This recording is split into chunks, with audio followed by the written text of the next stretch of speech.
Alkitab memberitahu kita bahwa kita akan melihat hal-hal aneh di akhir zaman. Garis waktu nubuatan akhir zaman.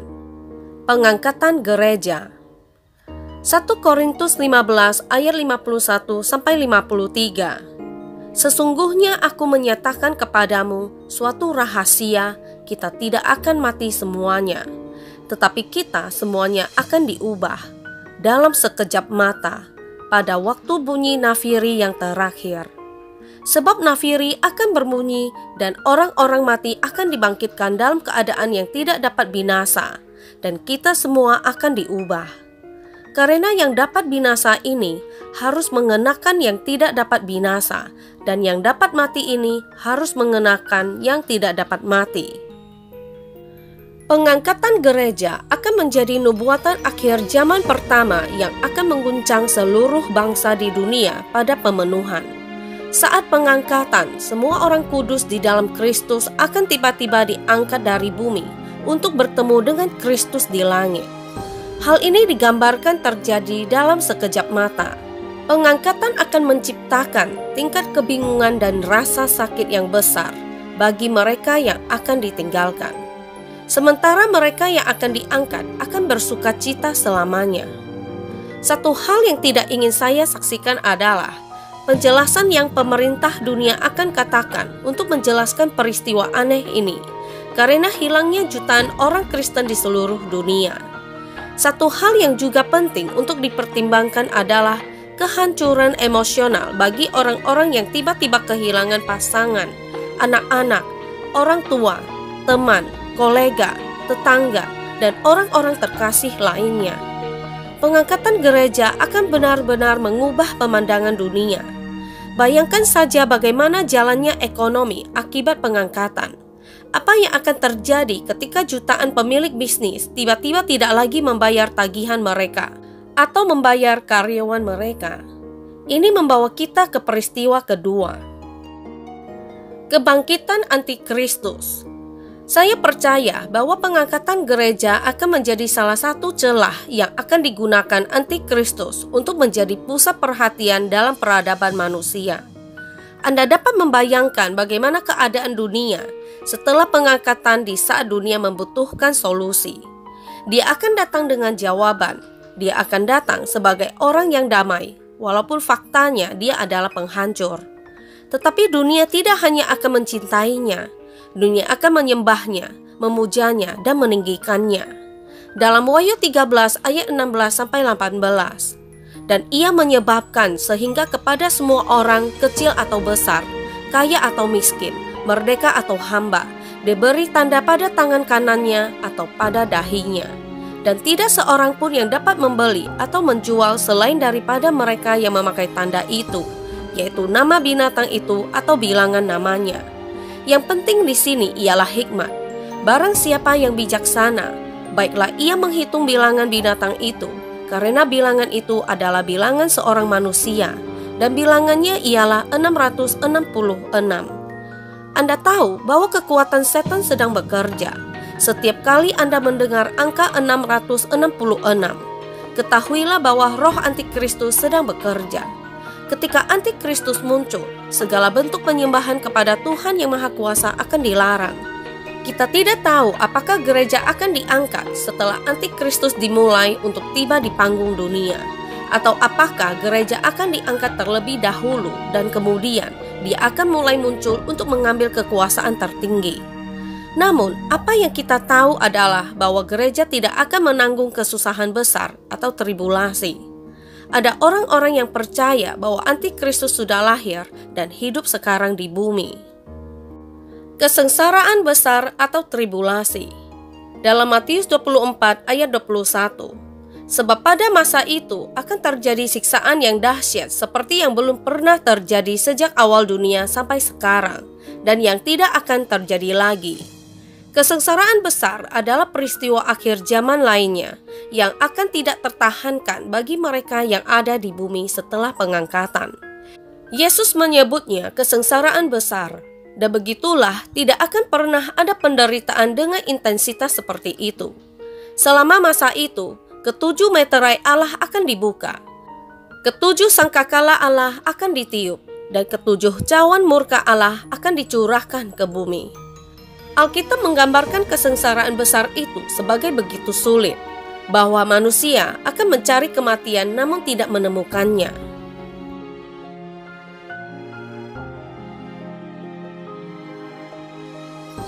Dalam Wahyu 8, dan ketika anak domba itu membuka materai yang ketujuh, maka sunyi senyaplah di surga, kira-kira setengah jam lamanya.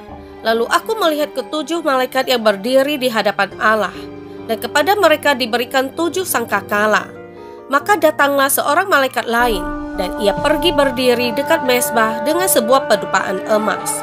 Dan kepadanya diberikan banyak kemenyan untuk dipersembahkannya bersama-sama dengan doa semua orang kudus di atas mezbah emas di hadapan tahta itu.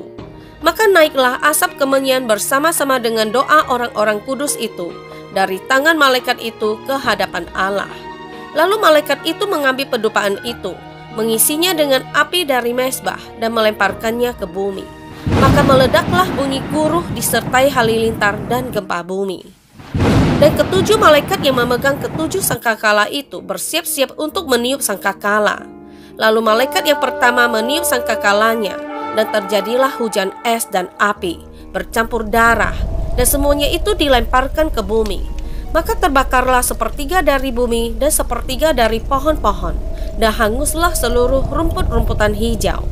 Lalu malaikat yang kedua meniup sangkakalanya, dan ada sesuatu seperti gunung besar yang menyala-nyala oleh api, dilemparkan ke dalam laut. Dan sepertiga dari laut itu menjadi darah, dan matilah sepertiga dari segala makhluk yang bernyawa di dalam laut, dan binasalah sepertiga dari semua kapal. Lalu malaikat yang ketiga meniup sangkakalanya, dan jatuhlah dari langit sebuah bintang besar, menyala-nyala seperti obor, dan ia menimpa sepertiga dari sungai-sungai dan mata-mata air. Nama binatang itu ialah Absintus, dan sepertiga dari semua air menjadi Absintus. Dan banyak orang mati karena air itu, sebab sudah menjadi pahit. Lalu malaikat yang keempat meniup sangkakalanya, dan terpukullah sepertiga dari matahari, dan sepertiga dari bulan, dan sepertiga dari bintang-bintang, sehingga sepertiga daripadanya menjadi gelap, dan sepertiga dari siang hari tidak terang, dan demikian juga malam hari. Lalu aku melihat, aku mendengar seekor burung nasar terbang di tengah langit, dan berkata dengan suara nyaring, "Celaka, celaka, celakalah mereka yang diam di atas bumi oleh karena bunyi sangkakala ketiga malaikat lain, yang masih akan meniup sangkakalanya." Pertempuran terakhir dan kembalinya Yesus Kristus. Akhirnya, binatang-binatang itu dan raja-raja di bumi dan tentara-tentara mereka akan berkumpul bersama melawan Kristus dan melawan tentaranya. Dalam Wahyu 19 ayat 20 dan 21 mengatakan, "Maka tertangkaplah binatang itu dan bersama-sama dengan dia nabi palsu, yang telah mengadakan tanda-tanda di depan matanya, dan dengan demikian ia menyesatkan mereka yang telah menerima tanda dari binatang itu dan yang telah menyembah patungnya.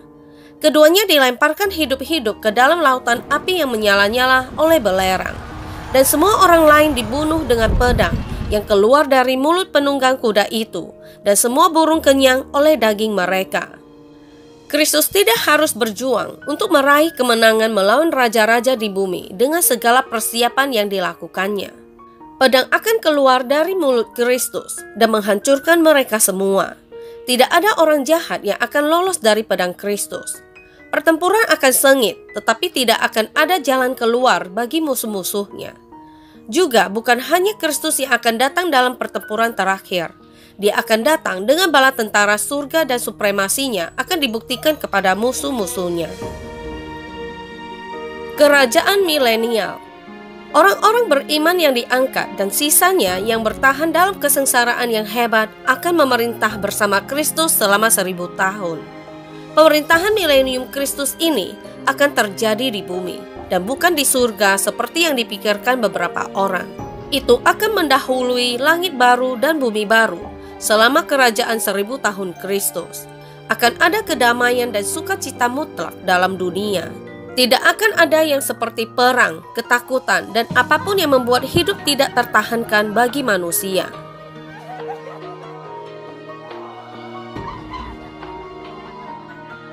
Tahta putih agung. Penghakiman Wahyu 20 ayat 11 dan 12. Lalu aku melihat suatu tahta putih yang besar, dan Dia yang duduk di atasnya. Dari hadapannya lenyaplah bumi dan langit, dan tidak ditemukan lagi. Dan aku melihat orang-orang mati, besar dan kecil, berdiri di depan tahta itu, lalu membuka semua kitab, dan membuka juga sebuah kitab lain, yaitu kitab kehidupan. Dan orang-orang mati dihakimi menurut perbuatan mereka, berdasarkan apa yang ada tertulis di dalam kitab-kitab itu. Dalam Wahyu 6-8. Dalam ayat tersebut kita melihat segel dibuka satu demi satu, dan bumi akan melihat masa yang belum pernah ada sebelumnya. Dan dalam Wahyu 8, meterai ketujuh terbuka, dan sesuatu yang aneh terjadi. Ini adalah satu-satunya masa yang tercatat dalam Alkitab di mana ini akan terjadi. Surga akan diam selama sekitar setengah jam, keheningan yang total. Jumlah malaikat yang tidak terhitung banyaknya dan orang-orang kudus Allah yang sekarang ada di surga, semua akan diam selama setengah jam. Mengapa? Karena sangkakala akan dibunyikan di bumi, dan selama 30 menit seluruh surga menjadi sunyi.